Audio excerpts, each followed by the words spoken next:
Hi, this is Claudia St. I'm president of Affinity HR Group, and I'm here to talk to you today about how talent and incentive travel, when put together in the right combination, can really improve employee engagement and the importance of employee engagement. Just a little bit about our firm and who we are. We work with small to mid-sized businesses, helping them with all of their HR needs. That might be recruiting or legal compliance or having the right policies and procedures in place.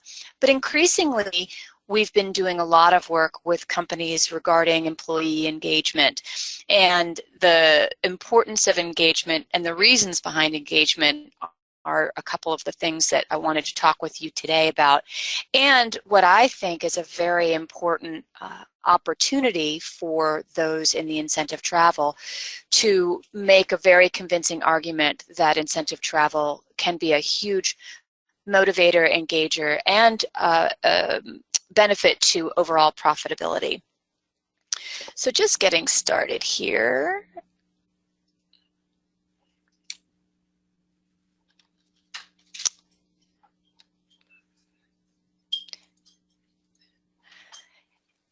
When we talk about employee engagement, what we're really talking about is a measurable component of an employee's feeling toward their work and toward their coworkers.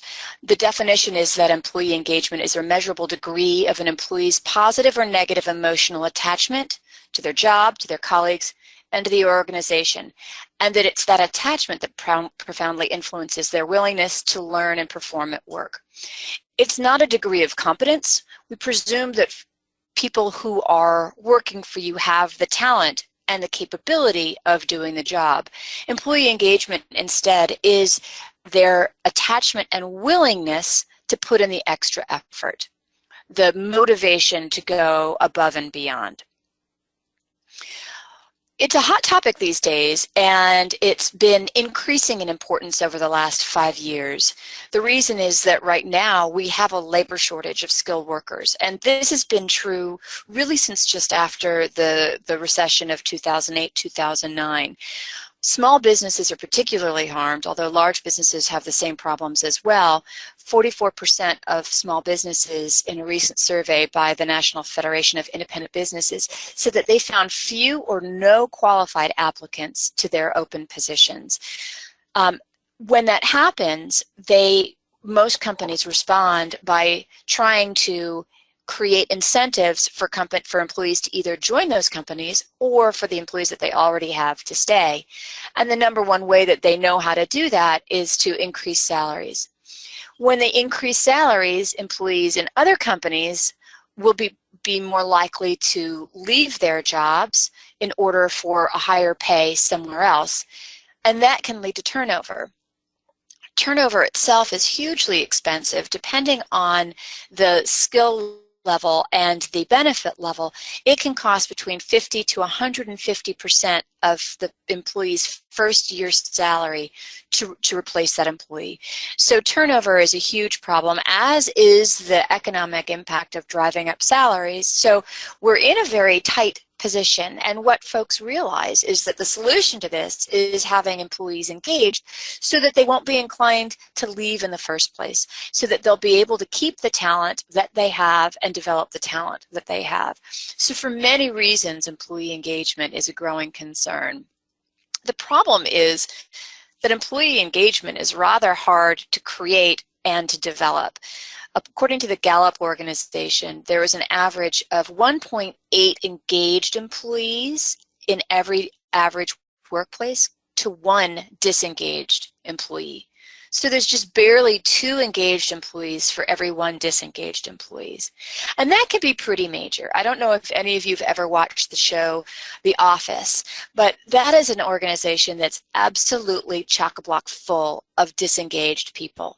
And what they do, not only to the organization, but to themselves, is really alarming. They're not only just sitting there doing nothing, they're oftentimes actively subverting others, their own work, or just making everybody's life miserable. In fact, studies have shown that you're better off being unemployed than you are having a job and being disengaged at work. And let's take a look at this for a second. Unemployed feel much better rested, treated with respect, having laughed or smiled, learned something new, or experienced joy. On all of those measures, they're much better off than the actively disengaged. But when you compare that to the engaged are the best of all. So clearly, your best interest is to have an engaged workforce or not have them there at all. Engagement, what to expect. So when you have engaged workers, what you can see or what you can expect to see is that absenteeism goes down. People who are invigorated by their work, excited by their work, they show up. They have high turnover in high turnover organizations. So think of service sector, food sector. When you have improved employee engagement, you can reduce your turnover by 25%. And in low turnover organizations, those that have a lot of stability, you can reduce turnover by almost 50%. And as we've said, that can turn into big numbers for an organization. Theft, things like pens, papers, mice, things at work that are in the desk in the workplace. The theft of workplace items goes down by almost 30% when you have an engaged workforce. Customer satisfaction itself increases, as does productivity and as does profitability. So having an engaged workforce has real, tangible, measurable impact on a workforce. All of those statistics that I've cited were collected by the Gallup Organization. Now, you probably know Gallup as the organization that measures employee satisfaction, or during political campaigns, voter impressions. They're basically a survey organization. They've been around for a long, long time. And in fact, Mr. Gallup, who started the Gallup Organization, started tracking workplace engagement statistics back in the 1940s. So we have 70 years of engagement data out there. For those of you in the incentive travel space, this is where you should absolutely go to get the data to support the argument that incentive travel can do a lot to help a company's productivity, to help a company's profitability. It's all in this source. So go to just Google Gallup Organization employee engagement, and you will find a huge wealth of resources available there. What does employee engagement look like? Well, the Gallup Organization did this study called a Q12 meta-analysis. They went and surveyed all of the employees within worldwide companies that listed themselves as highly engaged.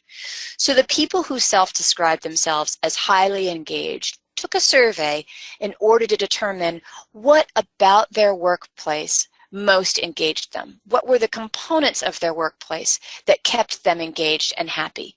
And here they are in order. And again, this is by Gallup Organization, their Q12 meta-analysis. Number one, I know what's expected of me at work. A very simple thing that does not require money. It does not require an investment of anything other than time and attention of the manager. I know what's expected of me at work is the number one tool for engaging employees. I have the materials and equipment I need to do my work right. At work, I have the opportunity to do what I do best every day. In the last 7 days, I've received recognition or praise for doing good work. My supervisor or somebody at work seems to care about me as a person. There's someone at work who encourages my development. At work, my opinions seem to count. The mission or purpose of my organization makes me feel my work is important. My associates or fellow employees are committed to doing good quality work. And I always find that interesting. One always thinks that motivation comes from within, but when you're in a workplace and the people around you are unengaged or disengaged, it affects the engagement of everyone. So again, disengagement can be a bit of a cancer in the workplace. I have a best friend at work. In the last 12 months, someone at work has talked to me about my progress. And this year, I've had opportunities to learn and grow. So when you look at this list, you'll see that there's a lot that's not on here that most companies think is an important element in improving employee engagement. What's not on the list? Money. Money is not on the list because when you give a raise, study after study after study shows that that money has a very short-term impact on overall productivity and engagement. You spend it. It gets consumed in other things. It goes to pay for your new computer or one trip or something, but it doesn't last. It is not an ongoing incentive. You don't need to have a Google workplace that has a slide or a foos table or a napping room. None of these things, in the end, implement or affect engagement. And you don't need the corner office. You don't need the high-end perks. You don't need the things that cost a lot of money that are out of reach of most organizations, most small organizations. And most organizations in the country are small. What is important for employee engagement are relationships, opportunity, recognition, and respect.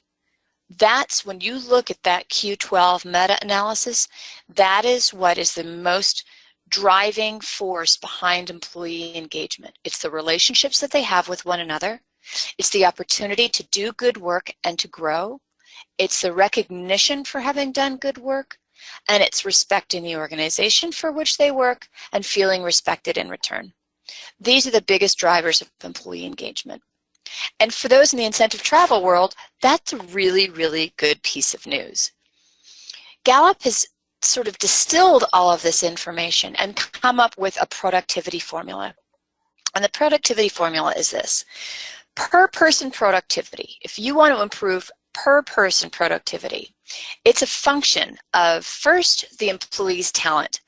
They have to have talent in the first place. If you hire somebody with no talent, then their productivity is not likely to increase. So first we start with the employee's talent, and then we multiply it by the relationships that they have at work, the expectations that are given to them so that they know what's expected of them, and the recognition and rewards that are provided for a job well done. When you have good talent to which you provide relationships, expectations, and recognition and reward, your per person productivity increases. And the thing about when you look at this formula, there are 4 factors in this formula. Talent, relationships, expectation, and recognition and rewards. The relationships and the recognition and rewards are dramatically impacted by incentive travel. You know the statistics. You know a lot about incentive travel. Everything that I know about incentive travel, I've learned from you. And what we know about incentive travel is that it reinforces a corporate culture, a sense of belonging, a sense of being a part of a whole that has meaning. It breeds loyalty. When you travel together, when you experience life together, you develop a connection to one another, which again strengthens teams. It motivates employees, particularly if it is part of that reward and recognition. I'm going to go the extra mile if it's going to give me the opportunity to engage in something that's truly meaningful. It can fit into any budget, and that's an important thing, particularly for small businesses, to realize that incentive travel doesn't have to be huge. It's not the thought that counts, but in many instances it is. Doing something out of the box, an investment in themselves. And it's more rewarding than cash. Again, because as we said, cash has a very short shelf life. All of these components that are important to incentive travel, every single one of them is a component that's important to employee engagement. And as we've already said, employee engagement is a hot topic now. There are big bucks being spent on it because there are big bucks that can be saved as a result of employee engagement. So how much are we talking about? According to the World at Work Institute and the Burson Foundation, companies are projected to spend $1.5 billion this year in employee engagement. And largely they're doing it in ways that may or may not be as effective. Particularly small businesses are most likely throwing money at employee engagement in the way of salaries and bonuses. What they found is that a 10% increase in engagement investments results in, on average, $2,400 in profits per employee per year. The more you invest, the more profits you earn. Only 25% of companies invest in employee engagement. That creates a huge opportunity for them. It gives you the opportunity to connect the dots between profitability, productivity, and employee engagement, and of course, incentive travel.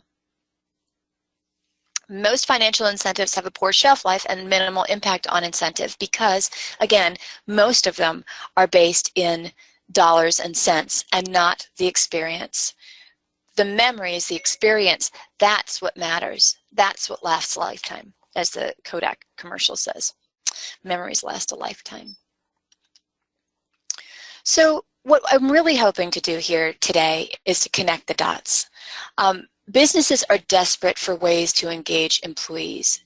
At no time in our recent history have we had such a shortage of skilled labor. And that shortage is affecting businesses in a very real and tangible way. They are losing good talent. They are facing pressures on their budgets. Disengaged employees, those that are left behind to do all of the work, who are feeling overworked and underpaid, are disengaged, and that affects their clients, and that affects profitability. So businesses are looking for ways to improve engagement. It's one of the #1 motivators that businesses cite as part of their strategic planning for the upcoming years. And incentive travel could be such a meaningful part of it. One of the things that you often hear people talk about are company cars. One of the reasons why company cars are so important, they're such a good deal from an employer standpoint, because for an employer to lease a company car, it may cost them $10,000 a year to lease a company car. They could easily spend 3, 4, 5 times that in incentive and bonus. But the car is a real, tangible thing that that employees can use in their life to show the value of their importance to their company. Incentive travel is just the same. It shows that the company cares enough to think about doing something special, going outside of the box, creating experiences for individuals, teams, the entire culture, so that there's something shared and meaningful beyond the day in and the day out. So I view incentive travel as a very important component of engagement. One other thing I'll share with you before I wrap up here, that is that one of the things that we've been for going back to a sabbatical. Now, a sabbatical is something we think about for teachers and for professors, but what it really is saying, you stick with us for 4 or 5 years, 6 years, we're going to pay you. You can keep your pay, and you can take 6 weeks, a month, 4 weeks to go anywhere you want, to do anything you want. Those that have the resources can put in a little extra money toward that incentive travel. What's the benefit of that? Well, it doesn't really cost the employer that much. It's a huge incentive for employees to be able to check out from work and expand their horizons, expand their lives, and really recharge in doing something that they want to do. And while that employee is away, the employees that are left at home are cross-training on that employee's job. And they look forward to the time when they themselves can go out on their incentive travel, their sabbatical. So I think this travel component has legs in many, many different areas of employee engagement. And I encourage you all just to do a little research, because you'll find that it's a big draw. So with that, I'm going to say thank you so much for spending some time with me today. I hope our paths cross sometime in the future. If you'd like any information about what I've talked about here today, need help finding the information from Gallup, or just want to run some ideas by us, please don't hesitate to do that. Again, I'm Claudia St. John. My email is right there, claudia@affinityhrgroup.com, and our website and phone number. So with that, thanks so much and have an awesome day.